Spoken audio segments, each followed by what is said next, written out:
መጽሐፈ ዜና መዋዕል ካልዕ ምዕራፍ 20 እንዲህም ሆነ ከዚህ በኋላ የሞዓብና የአሞን ልጆች ከእነርሱም ጋር ምዑናውያን ኢዮሣፍጥን ሊወጉ መጡ።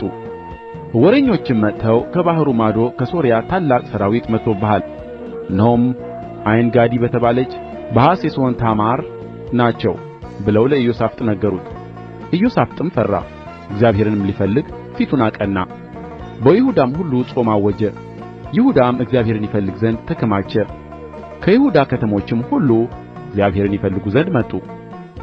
ኢዮሣፍጥም በይሁዳና በኢየሩሳሌም ጉባኤ መካከል በእግዚአብሔር ቤት ውስጥ በአዲሱ አደባባይ ፊት ቆመ። እንዲህም አለ: አቤቱ የአባቶቻችን አምላክ ሆይ፣ በሰማይ ያለህ አምላክ አንተ አይደለህምን? የአሕዛብንስ መንግሥታት ሁሉ የምትገዛ አንተ አይደለህምን? ኃይልና ችሎታ በእጅህ ነው፣ ሊቋቋምህም የሚችል የለም። አምላካችን ሆይ፣ በዚህ ምድር የነበሩትን አሕዛብ በሕዝብህ ከእስራኤል ፊት ያሳደድህ፣ ለወዳጅህም ለአብርሃም ዘር ለዘላለም የሰጠሃት አንተ አይደለህምን? እነርሱም የተቀመጡባት ለስምህም መቅደስን ሠርተውባት ክፉ ነገር የፍርድ ሰይፍ ወይም ቸነፈር ወይም ራብ ቢመጣብን ስምህ ባለበት በዚህ ቤት ፊትና በፊትህ ቆመን በመከራችን ወደ አንተ እንጮኻለን፣ አንተም ሰምተህ ታድነናለህ አሉ። አሁንም እነሆ እስራኤል ከግብጽ ምድር በወጡ ጊዜ ያልፉባቸው ዘንድ ያልፈቀድህላቸው፣ ነገር ግን ፈቀቅ ብለው ያላጠፉአቸው የአሞንና የሞዓብ ልጆች የሴይርም ተራራ ሰዎች እነሆ ለወሮታችን ክፋት ይመልሱልናል፣ ከሰጠኸንም ርስት ያወጡን ዘንድ መጥተዋል። አምላካችን ሆይ አንተ አትፈርድባቸውምን? ይህን የመጣብንን ታላቅ ወገን እንቃወም ዘንድ አንችልም። የምናደርገውን አናውቅም፣ ነገር ግን ዓይኖቻችን ወደ አንተ ናቸው። የይሁዳም ሰዎች ሁሉ ከሕፃናቶቻቸውና ከሚስቶቻቸው ከልጆቻቸውም ጋር በእግዚአብሔር ፊት ቆመው ነበር። የእግዚአብሔር መንፈስ ከአሳፍ ወገን በነበረው በሌዋዊው በማታንያ ልጅ በይዒኤል ልጅ በበናያስ ልጅ በዘካርያስ ልጅ በየሕዚኤል ላይ በጉባኤው መካከል መጣ። እንዲህም አለ: ይሁዳ ሁሉ በኢየሩሳሌምም የምትኖሩ አንተም ንጉሥ ኢዮሣፍጥ ስሙ። እግዚአብሔር እንዲህ ይላችኋል፣ ሰልፉ የእግዚአብሔር ነው እንጂ የእናንተ አይደለምና ከዚህ ታላቅ ወገን የተነሣ አትፍሩ፣ አትደንግጡም። ነገ በእነርሱ ላይ ውረዱ። እነሆ በጺጽ ዓቀበት ይወጣሉ፣ በሸለቆውም መጨረሻ በይሩኤል ምድረ በዳ ፊት ለፊት ታገኙአቸዋላችሁ። እናንተ በዚህ ሰልፍ የምትዋጉ አይደላችሁም። ይሁዳና ኢየሩሳሌም ሆይ ተሰለፉ፣ ዝም ብላችሁ ቁሙ፣ የሚሆነውንም የእግዚአብሔርን መድኃኒት እዩ። እግዚአብሔርም ከእናንተ ጋር ነውና አትፍሩ፣ አትደንግጡም። ነገም ውጡባቸው። ኢዮሣፍጥም በምድር ላይ ተደፋ። ይሁዳም ሁሉ በኢየሩሳሌምም የሚኖሩ በእግዚአብሔር ፊት ወደቁ፣ ለእግዚአብሔርም ሰገዱ። ሌዋውያንም የቀዓት ልጆችና የቆሬ ልጆች የእስራኤልን አምላክ እግዚአብሔርን በእጅግ ታላቅ ድምፅ ያመሰግኑ ዘንድ ቆሙ። ማልደውም ተነሡ፣ ወደ ቴቁሔም ምድረ በዳ ወጡ።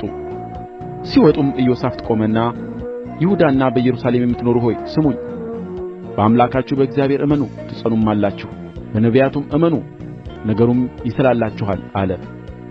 ከሕዝቡም ጋር ተማክሮ በሠራዊቱ ፊት የሚሄዱትን ምሕረቱ ለዘላለም ነውና እግዚአብሔርን አመስግኑ የሚሉትንም ጌጠኛ ልብስም ለብሰው የሚያመሰግኑትን ለእግዚአብሔርም የሚዘምሩትን መዘምራን አቆመ።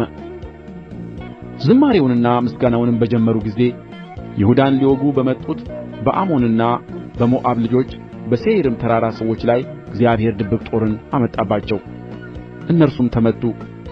የአሞንና የሞዓብ ልጆችም በሴይር ተራራ በሚኖሩት ላይ ፈጽመው ይገድሉአቸው ዘንድ ያጠፉአቸውም ዘንድ ተነሥተውባቸው ነበር።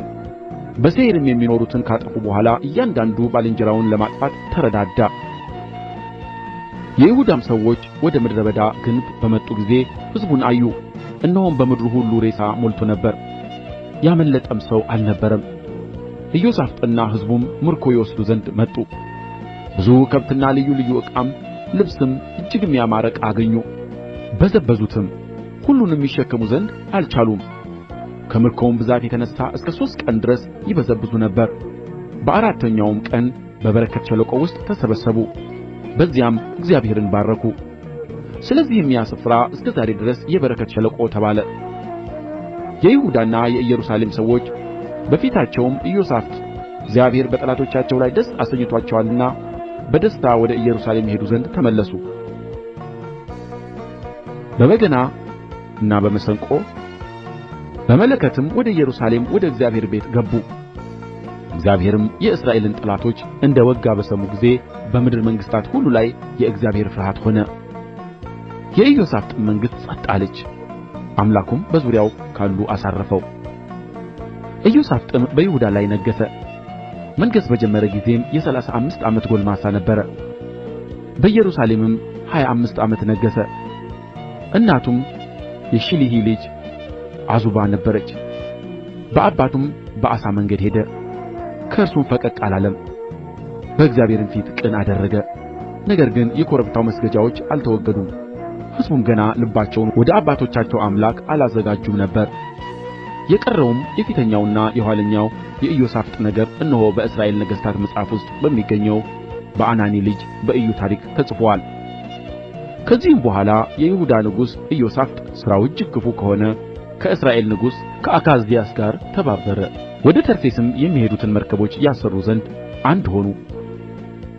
መርከቦቹንም በዔጽዮንጋብር አሠሩ።